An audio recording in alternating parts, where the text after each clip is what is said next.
मेरा नाम देविंदर सिंह है जी। देवेंद्र जी, आप अमेरिका गए थे, किस तरह की आपकी जर्नी रही? कब गए थे आप अमेरिका, यहाँ से हिंदुस्तान से? जर्नी का ना पूछो, जर्नी कैसी रही, जर्नी बहुत बैड रही है। कब गए थे आप यहाँ? मैं यहाँ से 29 नवंबर गया था जी। कहाँ पर? यहाँ से थाईलैंड गए थे, जी। थाईलैंड से वियतनाम, वियतनाम से चाइना, चाइना से सल्वाडोर गए थे। सल्वाडोर में फिर क्या हुआ आपके साथ? सल्वाडोर पे जाके हम वहाँ पे 2 दिन रुके, तो वहाँ पे उन्होंने पैसों की डिमांड की हमसे। कितने? जो माफिया था वहाँ का, जो हमें लेके गया था आगे, जी जी। तो वहाँ पे हमने कुछ जितने पैसे उन्होंने बोले हमने प्रोवाइड करवाए उनको। तो उसके बाद में फिर वो आगे हमें 2 दिन वहाँ पे रोक के फिर ग्वाटेमल के लिए ले गए। तो फिर हम वो ग्वाटेमल उन्होंने 2 दिन रखा हमें। तो जैसे जैसे वो नज़दीक लेते गए वैसे वैसे वो अपनी पेमेंट की डिमांडें करते रहे। तो फाइनल फिर वो मैक्सिको ले गए। तो मैक्सिको में जो उनकी पेमेंट सारी रुकी हुई थी, तो उन्होंने हमारे से वो पेमेंट ली, तो हमें फिर बॉर्डर क्रॉस करवा दिया वहाँ से। टोटल कितना पेमेंट आपने? 40 लाख रुपए दिया जी। कहाँ ये पेमेंट आपने मुहैया कराया था? ये हरियाणा में करवाया जी हमने मुहैया। आपके परिवार ने कैश लिया था? हाँ, ये कैश लिया है। उसके बाद फिर आपको बॉर्डर किस तरह क्रॉस किया गया? बॉर्डर वहाँ पे 15 फुट ऊंची फेंसिंग लगी हुई है जी, लोहे की। अमेरिका की? हाँ जी, बाउंड्री है। तो एक तरफ अमेरिका की लगी हुई है, एक तरफ मैक्सिको की लगी है। 2 बाउंड्रियाँ बीच में उनका रास्ता है जो बॉर्डर पेट्रोलिंग के लिए घूमते हैं। जी। तो मैक्सिको से क्रॉस करना पड़ता है, जो मैक्सिको वाली फेंसिंग है।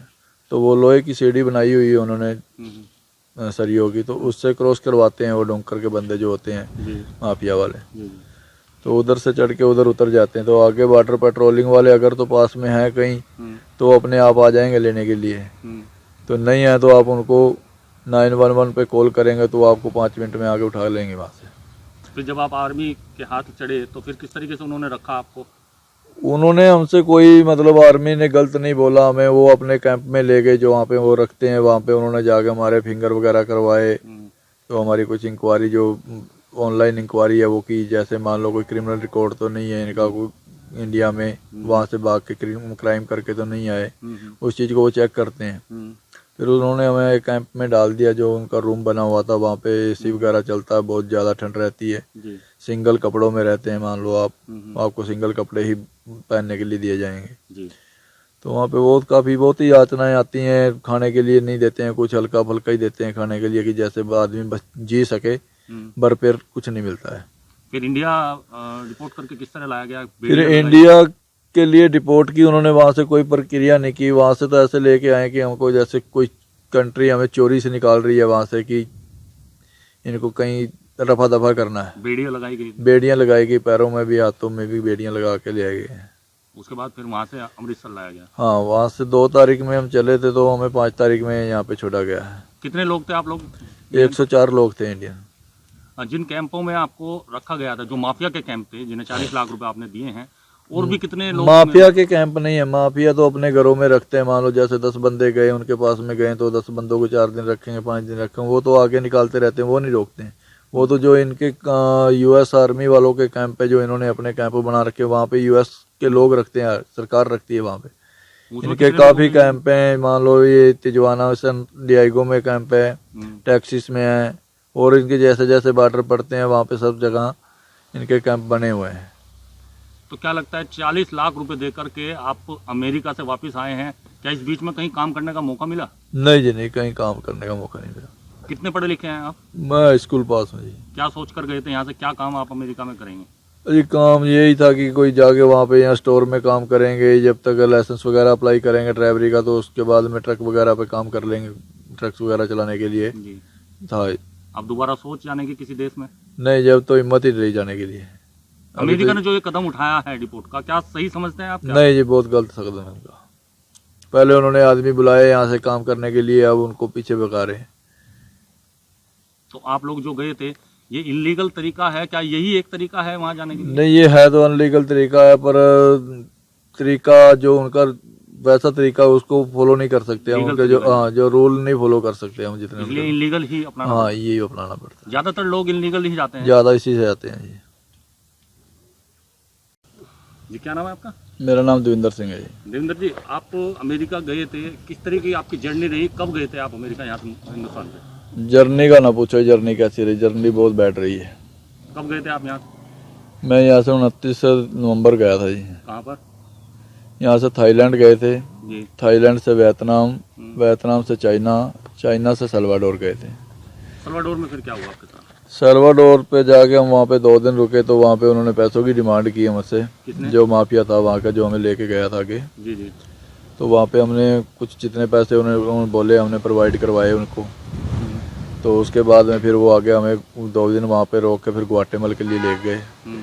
तो फिर हम वो ग्वाटेमल उन्होंने 2 दिन रखा हमें। तो जैसे जैसे वो नज़दीक लेते गए वैसे वैसे वो अपनी पेमेंट की डिमांडें करते रहे। तो फाइनल फिर वो मैक्सिको ले गए। तो मैक्सिको में जो उनकी पेमेंट सारी रुकी हुई थी तो उन्होंने हमारे से वो पेमेंट ली, तो हमें फिर बॉर्डर क्रॉस करवा दिया वहाँ से। टोटल कितना पेमेंट आपने? 40 लाख रुपए दिया जी। कहाँ ये पेमेंट आपने मुहैया कराया था? ये हरियाणा में करवाया जी हमने मुहैया। आपके परिवार ने कैश लिया था? हाँ, ये कैश लिया है। उसके बाद फिर आपको बॉर्डर किस तरह क्रॉस किया गया? बॉर्डर वहाँ पे 15 फुट ऊंची फेंसिंग लगी हुई है जी, लोहे की। अमेरिका की? हाँ जी, बाउंड्री है। तो एक तरफ अमेरिका की लगी हुई है, एक तरफ मैक्सिको की लगी है। 2 बाउंड्री बीच में उनका रास्ता है जो बॉर्डर पेट्रोलिंग के लिए घूमते हैं। जी। तो मैक्सिको से क्रॉस करना पड़ता है, जो मैक्सिको वाली फेंसिंग है। तो वो लोहे की सीढ़ी बनाई हुई है उन्होंने सरियों की, तो उससे क्रॉस करवाते हैं वो डोंकर के बंदे जो होते हैं माफिया वाले। तो उधर से चढ़ के उधर उतर जाते हैं। तो आगे बॉर्डर पेट्रोलिंग वाले अगर तो पास में है कहीं तो अपने आप आ जाएंगे लेने के लिए। तो नहीं है तो आप उनको 911 पे कॉल करेंगे तो आपको 5 मिनट में आगे उठा लेंगे वहाँ से। फिर जब आप आर्मी के हाथ चढ़े तो फिर किस तरीके से उन्होंने रखा आपको? उन्होंने हमसे कोई मतलब आर्मी ने गलत नहीं बोला हमें। वो अपने कैंप में ले गए जो वहाँ पे वो रखते हैं, वहाँ पे उन्होंने जाके हमारे फिंगर वगैरह करवाए। तो हमारी कुछ इंक्वायरी जो ऑनलाइन इंक्वायरी है वो की, जैसे मान लो कोई क्रिमिनल रिकॉर्ड तो नहीं है इनका कोई इंडिया में, वहाँ से भाग के क्राइम करके तो नहीं आए, उस चीज़ को वो चेक करते हैं। फिर उन्होंने हमें एक कैंप में डाल दिया जो उनका रूम बना हुआ था। वहाँ पे एसी वगैरह चलता है, बहुत ज़्यादा ठंड रहती है। सिंगल कपड़ों में रहते हैं, मान लो आप, आपको सिंगल कपड़े ही पहनने के लिए दिए जाएंगे। तो वहाँ पे बहुत ही यातनाएं आती हैं। खाने के लिए नहीं देते हैं, कुछ हल्का फुल्का ही देते हैं खाने के लिए कि जैसे आदमी बस जी सके, भरपेट कुछ नहीं मिलता है। फिर इंडिया रिपोर्ट करके किस तरह लाया गया? फिर इंडिया के लिए रिपोर्ट की उन्होंने, वहाँ से कोई प्रक्रिया नहीं की। वहाँ से तो ऐसे लेके आए कि हमको जैसे कोई कंट्री हमें चोरी से निकाल रही है वहाँ से, कि इनको कहीं रफा दफा करना है। बेड़ियाँ लगाई गई? बेड़ियाँ लगाई गई, पैरों में भी हाथों में भी बेड़ियाँ लगा के ले आए गए हैं। उसके बाद फिर वहाँ से अमृतसर लाया गया? हाँ, वहाँ से 2 तारीख में हम चले थे तो हमें 5 तारीख में यहाँ पे छोड़ा गया है। कितने लोग थे आप लोग? 104 लोग थे इंडियन। जिन कैंपों में आपको रखा गया था, जो माफिया के कैंप थे जिन्हें 40 लाख रुपए आपने दिए हैं, और भी कितने लोग? माफिया के कैंप नहीं है, माफिया तो अपने घरों में रखते हैं। मान लो जैसे 10 बंदे गए उनके पास में गए तो 10 बंदों को 4 दिन रखेंगे, 5 दिन रखेंगे, वो तो आगे निकालते रहते हैं, वो नहीं रोकते हैं। वो तो जो इनके US आर्मी वालों के कैंप है, जो इन्होंने अपने कैंप बना रखे, वहाँ पे US के लोग रखते हैं, सरकार रखती है वहाँ पे। इनके काफी कैंप हैं, मान लो ये तिजवाना सन डियागो में कैंप है, टेक्सास में है, और इनके जैसे जैसे बॉर्डर पड़ते हैं वहाँ पे सब जगह इनके कैंप बने हुए हैं। तो क्या लगता है 40 लाख रुपए दे करके आप अमेरिका से वापस आए हैं, क्या इस बीच में कहीं काम करने का मौका मिला? नहीं जी, नहीं, कहीं काम करने का मौका नहीं मिला। कितने पढ़े लिखे हैं आप? मैं स्कूल पास हूँ जी। क्या सोच कर गए थे यहाँ से? क्या काम आप अमेरिका में करेंगे? जी, काम यही था कि कोई जाके वहाँ पे यहाँ स्टोर में काम करेंगे, जब तक लाइसेंस वगैरह अप्लाई करेंगे ड्राइवरी का, तो उसके बाद में ट्रक वगैरह पे काम कर लेंगे, ट्रक्स वगैरह चलाने के लिए जी था। आप दोबारा सोच जाने की किसी देश में? नहीं, जब तो हिम्मत ही नहीं जाने के लिए। अमेरिका ने जो ये कदम उठाया है डिपोर्ट का, क्या सही समझते हैं आप? नहीं जी, बहुत गलत कदम है उनका। पहले उन्होंने आदमी बुलाए यहाँ से काम करने के लिए, अब उनको पीछे भगा रहे हैं।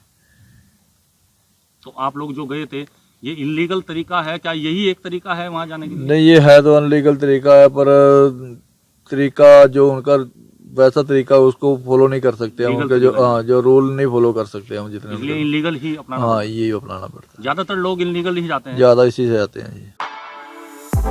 For exclusive and insightful videos, subscribe to our new channel ABP Live Premium.